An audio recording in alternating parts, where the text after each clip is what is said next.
Hi, my name is ABBAS and I'm the group leader for Group 6. Hi, this is Isabel and we're doing Foundation in Science and we're From IMS. My name is Rosie. I'm doing Foundation in Science and we are from Faculty of Health and Life Science. Hi, my name is Huey-IMS and I'm studying Foundation in Science. I'm from SPH. Hi, my name is ADRIAN. I'm from B6. I'm taking Foundation in IT. Hi, my name is Kishore. I'm taking Foundation in Law and I'm from Faculty of Management and Business and Commercial Studies.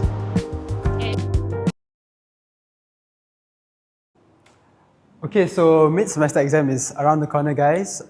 Please revise your notes and study well for your exam. But last night I saw a TikTok talking about a note-taking technique and it's about mind mapping.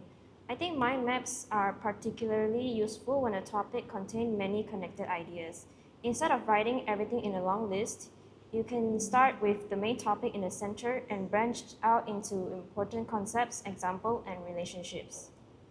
That's so accurate. This helped me to see a bigger picture rather than treating every piece of information separately. Another thing I liked about mind mapping was that it stopped me from simply copying information word by word from my lecture slides. I had to decide what the main idea was and which branch actually important enough to include the mind map. Oh, I see. So that's what makes mind mapping more useful. Instead of just memorizing separate points, I could understand how the information was related. Yeah, exams are around the corner. Do you guys have any tips on how to take notes? No. No. Okay, since you guys don't know how to take tips, I can suggest using the corner note-taking method. This is a simple way to organize information while studying. On how to use it is, the page is divided into 3 sections. The large section on the right is where we write our main notes and our important information. Do you guys understand that? I think so. Then on the left side, we have the card corner. This is where we write keyword or question that can help us remember and review the information. Finally, at the bottom, we have the summary section. Finally, at the bottom, we have our summary section. After taking our notes, we will write a short summary of what we wrote just now. For example, if we're learning about a topic in class, we can write the main points on the right, create questions on the left, and then summarize everything at the bottom. You guys understand that? Yeah. Oh, I see. That's how you take notes. Guys, come look at my new notes. They don't know how to take notes? Let me help them. So guys, here's my advice.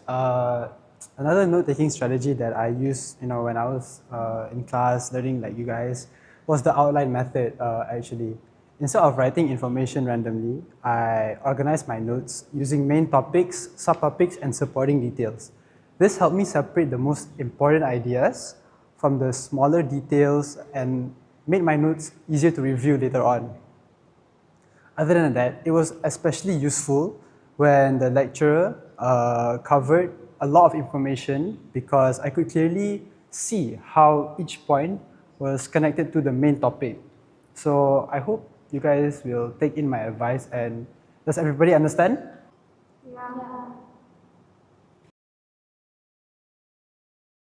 Before starting this project, one of my main weaknesses was that my study routine wasn't very scheduled.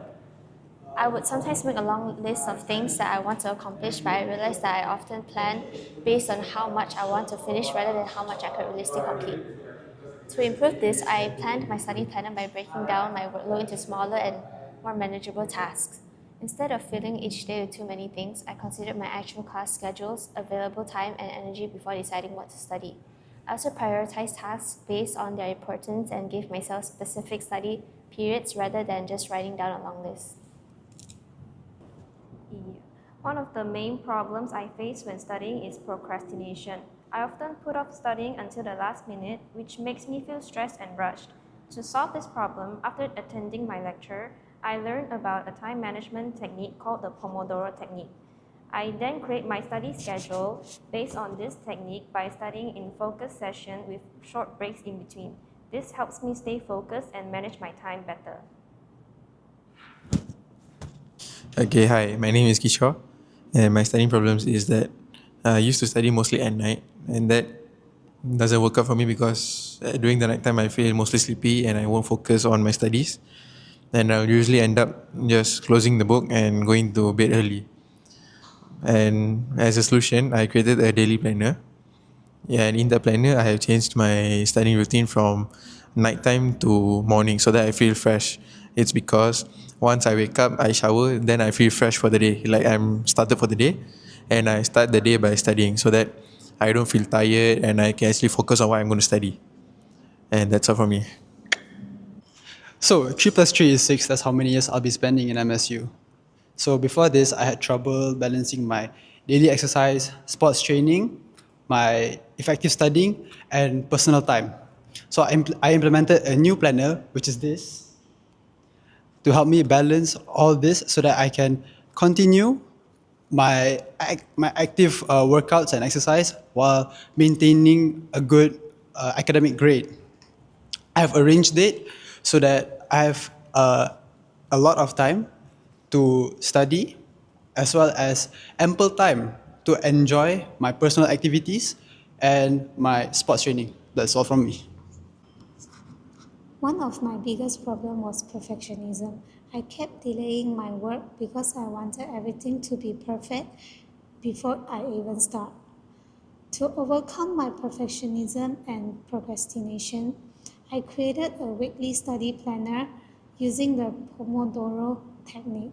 I broke my study section into 25 minutes focus periods with 5 minutes break and divide large tasks into smaller, achievable goals. This made it easier to start studying without feeling overwhelmed. As a result, I stopped delaying my work, stay more focused, and complete my tasks on time. My bad habit is poor time management. I sometimes procrastinate on assignment and revision, which make me stress and leaves less time to rest. To solve this problem, I will use time blocking and the Pomodoro technique. This move will help me reduce procrastination, stay focused, and manage my time better. Hi, my name is Darenia. I'm from the physics faculty. I'm taking foundation in IT. My actual study problem is I often procrastinated and studied at the last minute. I also got distracted by my phone while studying. To improve it, I created a simple study schedule and planned my study time properly. I also kept my phone away while studying. This helped me stay focused and manage my time better.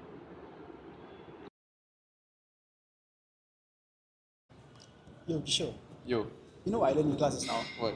This reading skill called skimming. Okay. Yeah, so actually skimming is used to get a general understanding of a passage without having to read every word. We mainly focus on the keywords, the title, to identify the main idea actually. So I used it just now and it proved really effective. I got the main idea of a really long passage that I was reading in about 5 minutes. It's really efficient. Oh, then that fast. Yeah. Not bad, not bad.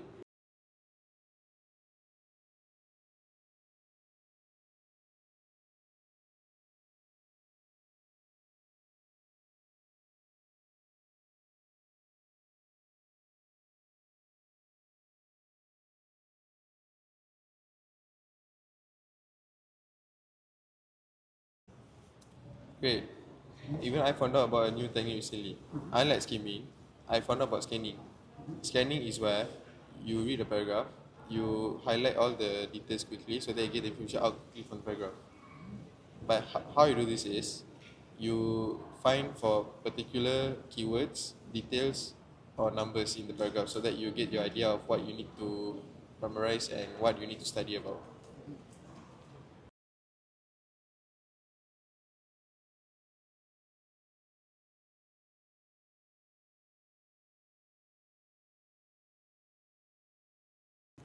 The next steps are question and reading.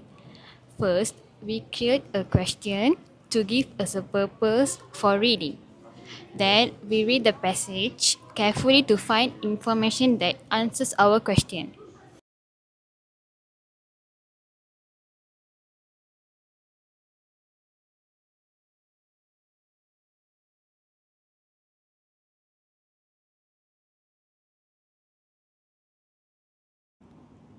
Now we will demonstrate the first step of SQ3R, which is survey. Surveying means looking over the text before reading it carefully. We look at the title and general content to get an idea of what the passage is about.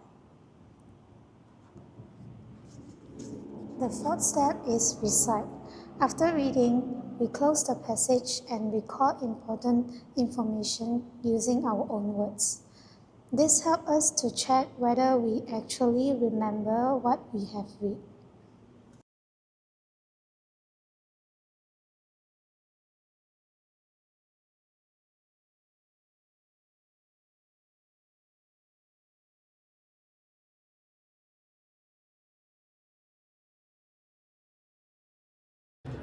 The final step is review. We return to the original text and compare it with what we remember. If we missed any important information, we add it to our notes.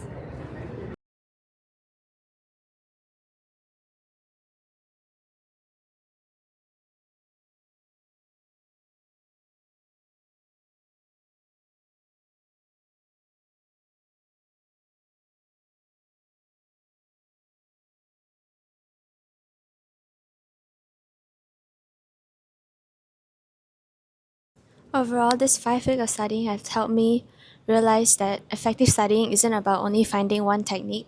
I also got to understand how I learn, how I manage my time, and also how I respond towards something when it doesn't go according to plan. I used to think being productive meant finishing everything on my to-do list. Now, I think productivity is knowing what actually needs to be done, giving it enough time, and being able to adjust when things don't go according to plan. When I compare my first week to my final week, I realized my planner was not just a planner. It helped me correct my habits, and it helped me make adjustments to my workload. It helped me improve my studies and become more efficient in studying. Thank you. Overall, this experience helped me become more organized and more aware of my own learning habits. I know I still have areas to improve, but now I have different strategies that I can use instead of using the same study habits all the time. Looking back, I realized that study skills are not just about studying harder, but about understanding what works best for me. Throughout this project, I became more aware of my weaknesses, especially when it came to managing my time and staying consistent. In conclusion, by following a study planner, using reading and note-taking strategies, and applying the Pomodoro technique, I was able to overcome many of my bad study habits, such as procrastination, cramming, and perfectionism. I also become more organized, focused, and confident in my learning. Although I still have room for improvement, I will continue using these study strategies because they help me learn more efficiently and prepare better for my future exams.